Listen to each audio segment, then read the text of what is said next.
Hello and welcome to a frightening true crime story. Today we dive into a terrifying experience that highlights the dark side of online dating and why sometimes you need to trust that gut feeling. Buckle up and enjoy the ride. The police report would later describe the night of November 14th as seasonally typical for Seattle. A relentless, misting rain that turned the pavement into a black mirror, reflecting the neon distortion of the city lights.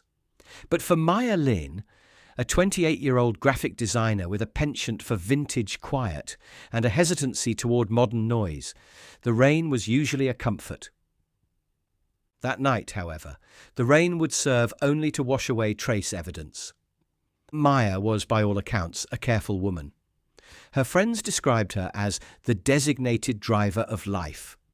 She checked restaurant health ratings before booking tables. She shared her location on her iPhone with 3 different people before going on a first date. She had been single for 2 years, a hiatus self-imposed after a relationship that ended not with a bang, but with a weary exhaustion. When she downloaded Tinder in October, it was at the urging of her best friend, Chloe. "You're strictly curating your life into a museum," Chloe had told her over brunch. "Museums are beautiful, Maya, but nobody lives in them." So, Maya swiped. It was a mechanical, numbing process until she landed on the profile of Elias Thorne. Elias was 32. His photos were distinct, high contrast, black and white. He didn't hold fish. He didn't pose with sedated tigers, and he didn't have photos of him toasting beer cups with blurry friends. He was an architectural historian. His bio was brief, almost clinical, interested in the structural integrity of things, buildings, history, people, looking for a conversation that doesn't require noise to fill the silence. It was the specific kind of pretension that appealed to Maya. It felt safe, intellectual. Their initial messages were deceptively normal, though in hindsight, forensic psychologists would later point to the lack of emotional reciprocity. Maya would ask about his day. Elias would respond with observations, not feelings. "Maya, did you catch the game? The city is going crazy." Elias, "I was down at the jagged edge of the waterfront, watching the ferry displacement. It's interesting how much water has to move just to let a vessel pass. The displacement is violent, even if the boat moves slowly." Maya read it as poetic. She ignored the undercurrent of fixation on force and reaction. They messaged for 3 weeks. He was charming, in a distant Victorian sort of way. He never asked for nudes. He never used emojis. He asked about her childhood fears. He asked what she thought happened to consciousness the moment the brain lost oxygen. Maya thought they were discussing philosophy. Elias was discussing logistics. They agreed to meet at Vesper, a dimly lit wine bar in the Capitol Hill district. It was public but intimate. Dark wood panelling, velvet booths, and acoustics that swallowed sound. It was the kind of place where you could whisper and feel like you were shouting. Maya arrived 4 minutes early. She wore a hunter green trench coat and boots. She sent her location to Chloe with a text, "I'm here, he's not yet. If I'm not back by midnight, tell my cat I love him." It was a standard joke, a safety protocol masked as humour. Elias arrived exactly on time. In person, he was striking but unremarkable, the kind of man who could blend into a crowd instantly. He wore a charcoal pea coat and wire-rimmed glasses. His hands were pale, his fingers long and manicured. "Maya," he said. He didn't smile. He just acknowledged her existence as a fact. "You look exactly like your data." "My data?" Maya laughed nervously, sliding into the booth. "You mean my photos?" "Your digital footprint. It's accurate." He sat opposite her. He placed his phone face down on the table. He didn't look at the menu. The waitress arrived. Maya ordered a Pinot Noir. Elias ordered sparkling water with a twist of lemon. "No alcohol?" Maya asked, trying to loosen the tension that had immediately tightened the air around them. "I prefer clarity," Elias said. His voice was smooth, devoid of vocal fry, rhythmic and monotone. Alcohol dulls the sensory input I want to experience tonight with absolute precision. Maya took a long sip of her wine when it arrived. So, architectural history? That sounds fascinating. You restore old buildings? I study why they fall, Elias corrected gently. He folded his hands on the table. He was staring at her, not at her eyes, but just below them, at her neck. I study the stress points. Every structure, no matter how grand, has a singular point of failure, a geometric inevitability where the weight becomes too much for the support. If you find that point, you own the building. That's a very intense way to look at architecture, Maya said, her smile faltering. The bar was warm, but she felt a sudden, distinct chill. Do you apply that to people too? She meant it as a joke. Elias didn't laugh. He leaned in, the candlelight reflecting in his glasses, rendering his eyes opaque white discs. People are just biological architecture, Maya. Bones are girders. Skin is the facade. And the mind. The mind is the electrical wiring. And yes, everyone has a point of failure. 30 minutes in, the conversation had shifted from awkward to visceral. Usually on a bad date, the disconnect comes from a lack of interest. Here, the disconnect came from an excess of intensity. Elias was listening to her too closely. He wasn't responding to her anecdotes about work. He was analysing them. My boss is just a nightmare, Maya was saying, trying to keep things light. He micromanages everything. Control, Elias interrupted. It's a starving man's illusion. He thinks if he watches you, he owns your output, but he doesn't have true control, does he? I guess not, Maya said. She checked her watch. 8:15 p.m. She calculated how early she could politely leave. True control, Elias continued, his voice dropping an octave, is knowing something about a person that they don't even know themselves. It's holding the knowledge of their end. Maya set her glass down. The wine tasted like vinegar now. Elias, you're being a little spooky. Is this a bit? Are you a writer or something? Elias picked up his lemon twist, dissecting the rind with his fingernail. I have fantasies, Maya. I suppose you could call them plots, but that implies fiction. This was the moment, the gateway, criminal psychologists call it. The moment the predator tests the fence to see if the prey will run or freeze. Maya froze. What kind of fantasies? She whispered. I think about the transition, Elias said, looking at the rind, which was now shredded. Most people fear death because they view it as a theft. I view it as a gift, a moment of absolute undisturbed intimacy. I think about what it would be like to be the last thing a person sees, to be the curator of their final moment, to watch the light go out, not because of age or accident, but because I decided it was time. Maya's heart hammered against her ribs. The ambient noise of the bar, clinking glasses, laughter, jazz music, seemed to fade into a dull roar. That's a sick thing to say. Is it? Elias looked up. His face was placid. You asked for honesty. You said on your profile you wanted a connection deeper than the surface. I am showing you my depth. I have these urges to dismantle, to take apart the architecture and see the soul underneath. He reached across the table. Maya flinched, but he only touched the base of her wine glass. I've never acted on them, he lied. Or perhaps, in his mind, the previous times didn't count as acting. They were just rehearsals. But tonight, looking at you, you have such a fragile symmetry. It makes the urge very loud. Maya stood up. Her legs felt heavy, like she was moving through water. I need to go. I'm not comfortable. Sit down, Maya, Elias said. He didn't raise his voice. He didn't look angry. He looked disappointed. We haven't paid. I don't care, she said, fumbling for her purse. She threw a $20 bill on the table. It fluttered and landed in the candle wax. I'm leaving. I drove, Elias said. Let me at least drive you to your car. It's pouring. I didn't drive. I took an Uber. I'm fine. Maya turned and walked toward the exit. She didn't run. Social conditioning is a powerful shackle, and even in terror, she didn't want to make a scene. She pushed through the heavy oak doors of Vesper and stepped out into the cold, blinding rain.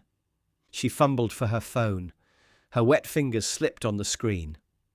Search for driver. 2 minutes away. She exhaled, a cloud of white steam. She stood under the awning, hugging her coat tight. The door behind her opened. She didn't turn around. She knew it was him. She could smell the faint, metallic scent of his cologne, something crisp and cold like ozone. "You didn't say goodbye," Elias said. He was standing right behind her, too close. The heat of his body radiated against her back. "Goodbye, Elias," she said, her eyes glued to the Uber app. 1 minute away. "You think I'm a monster," he murmured, leaning down so his breath hit her ear. "But I'm just honest. Most men want to possess your body for an hour. I want to keep you forever. In my memory. Perfect. Unchanging." "My ride is here," Maya said, her voice trembling. A grey Toyota Camry pulled up to the curb. It was a lifeline, a chariot of safety.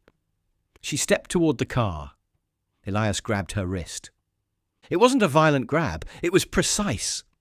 His thumb pressed into a specific tendon, sending a numbing shock up her arm. "Let go," she gasped. "The architecture is failing, Maya," he whispered. "The stress point is reached." For a second she thought he would drag her away, but then the driver of the Toyota honked. The noise shattered the moment. Elias released her instantly, raising his hands in a mock surrender. "Go," he said softly. "Run." Maya threw herself into the back seat of the Uber. "Drive!" she screamed at the stunned driver. "Just drive!" As the car pulled away, splashing through the puddles, Maya looked back through the rain-streaked rear window. Elias was standing on the curb, hands in his pockets, watching the car recede. He wasn't moving. He was memorizing the license plate. He was memorizing the direction. Maya didn't go home that night. She went to Chloe's. She cried. She drank tea. She told herself she had overreacted. She told herself it was just a creepy guy, a bad date, a story to tell at parties. She blocked him on Tinder. She blocked his number. She didn't know that 3 days prior, Elias had used the metadata from a photo she posted of her cat to triangulate her apartment complex. She didn't know that blocking him was a digital wall. And Elias was a man who specialized in physical breaches. The date was over. The hunt had just begun. For the next 48 hours, Maya Lin existed in a state of hypervigilance, known to psychologists as predatory anxiety. It is the primal brain's refusal to disengage the fight-or-flight response, a buzzing static in the nervous system that makes the rustle of leaves sound like footsteps. She stayed at Chloe's apartment for 2 nights. They drank wine and dissected the date with the morbid curiosity of autopsy surgeons. Chloe was furious. Maya was mostly quiet. "You should call the police," Chloe insisted on the second morning, watching Maya stare out the window at the grey Seattle skyline. "And say what?" Maya replied, her voice hollow. "That a guy was weird? That he talked about fantasies? He didn't threaten to kill me, Chloe. Not explicitly. He spoke in metaphors. The police don't arrest people for metaphors." Maya was right, at least legally. In the hierarchy of actionable threats, Elias had walked a razor-thin line. He had induced terror without breaking a statute. He was a phantom. On Thursday, November 16th, the fatigue of displacement set in. Maya missed her own bed. She missed her cat, Nimbus. The terror of Tuesday night had begun to dull, replaced by the mundane necessity of living her life. She convinced herself that Elias was just a sad, pretentious man trying to scare a woman to feel powerful. She convinced herself she had won by leaving. She decided to go home. Her apartment was on the 3rd floor of a converted brick textile factory in the Belltown district. It was a building she loved for its exposed brick and industrial windows, features that Elias, the historian, would have appreciated for their aesthetic and critiqued for their security flaws. When she walked inside, the air was stale. Nimbus greeted her with a chirp. She checked the locks. Deadbolt engaged, chain fastened. She checked the windows. Everything was sealed. She felt foolish for her fear. She ordered Thai food. She put on a podcast. She tried to reclaim her space. But she didn't notice the subtle shift in her environment. She didn't notice that the erratic motion sensor light in the alleyway below her fire escape had been unscrewed. She didn't notice that the piece of tape she kept over her webcam had been peeled back, just a fraction, and then pressed down again. She was safe inside her box, unaware that the box had already been measured. While Maya was trying to normalize her life, Elias Thorne was meticulously dismantling it. Elias did not view himself as a stalker. He viewed himself as a structural engineer of fate. In his apartment, a sterile, minimalist loft 4 miles away, one wall was dedicated to the Lin project. He hadn't just used metadata to find her address. He had pulled the municipal blueprints of her building, the Sutton Lofts, built in 1924, renovated in 1998. He knew the contractor who did the renovation. He knew they had used cheap, mesmerizingly weak zinc latches on the fire escape windows to cut costs. He spent Wednesday and Thursday nights simply watching. He parked his sedan 2 blocks away, a generic vehicle in a sea of traffic. He watched the rhythm of her lights. Bedroom light on at 10:15 p.m. Bathroom light at 10:30 p.m. Darkness at 11 p.m. He was learning her circadian rhythm. On Friday morning, Elias called his workplace and took a sick day. He needed to prepare the tools. He didn't use guns. Guns were loud, messy, and impersonal. They were tools of distance. Elias needed proximity. He arranged his kit on his dining table with the precision of a surgeon. A roll of heavy-duty duct tape and zip ties, a hunting knife with a 4-inch drop-point blade, carbon steel, non-reflective coating. A pair of soft-soled tactical boots for silence. He sat in silence for hours, visualizing the sequence. He called this mental rehearsals. He imagined the resistance of the window sash. He imagined the sound of her breathing as she slept. He imagined the look of realization on her face when she woke up. He wasn't angry. He felt a profound sense of purpose. He believed, in his twisted logic, that he was doing her a favor. He was going to elevate her from a mundane graphic designer to a tragic masterpiece. He was going to make her famous. November 17th, Friday night. The rain returned with a vengeance. A torrential downpour that hammered against the rooftops of Seattle, drowning out the ambient noise of the city. It was the perfect acoustic cover. Maya had cancelled plans with Chloe that night. She claimed she had a headache, but in reality, she just wanted to be alone. She took a long bath. She poured a glass of wine, the same Pinot Noir she hadn't finished on the date. She wore oversized pajamas. She felt safe. At 11:42 p.m., Maya turned off the living room lamps. She carried Nimbus into the bedroom and shut the door. At 11:45 p.m., Elias Thorne entered the alleyway behind the Sutton Lofts. He moved like smoke. He wore dark clothing that absorbed the streetlight. He avoided the puddles. He reached the base of the fire escape, a rusting iron skeleton clinging to the brick. He didn't pull the ladder down. The screech of metal would be too loud. Instead, he vaulted onto a dumpster and hauled himself up to the first platform with practiced athleticism. Second floor, third floor. He crouched outside Maya's living room window. Through the glass, he could see the faint glow of the standby light on her television. The apartment was dark. He took a small, flat pry bar from his pocket. He didn't break the glass. He knew, from the blueprints and the age of the building, that the latch on this specific window model could be shimmied from the outside if you applied pressure to the top of the frame. He pressed. The wood groaned, a sound masked by a sudden clap of thunder. He slid the tool under the sash. Click. The lock disengaged. Elias waited. He counted to 60. He needed to be sure the sound hadn't woken her. No lights flickered on. The apartment remained a tomb. He slid the window up. It moved smoothly on tracks he had greased 2 nights prior during a reconnaissance climb. He stepped over the sill and onto the hardwood floor. He was inside. The smell of her apartment hit him. Vanilla candles and damp wool. It was the scent of intimacy. He closed the window behind him. He locked it. He didn't want anyone interrupting. He moved through the living room, his soft-soled boots making no sound. He paused at her desk. He touched her computer mouse.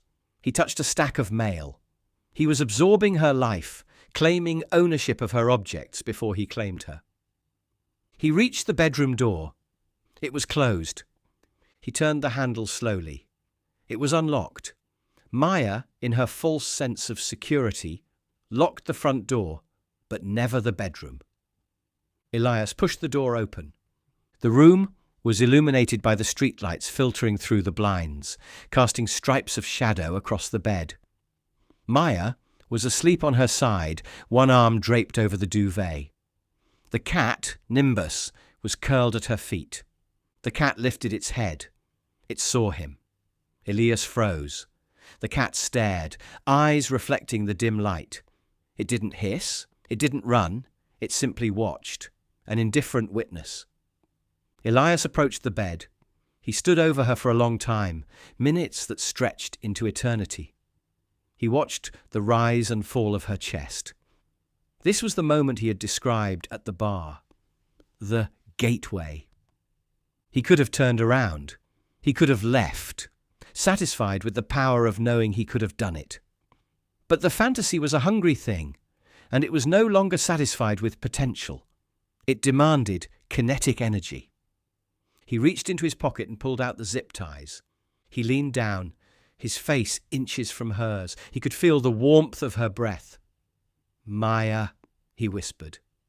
It wasn't a shout. It was a lover's volume. Maya stirred. Her eyes fluttered open. For a second, there was only confusion, the hazy transition from dream to reality. She saw a shape, a shadow looming over her. Then her eyes focused.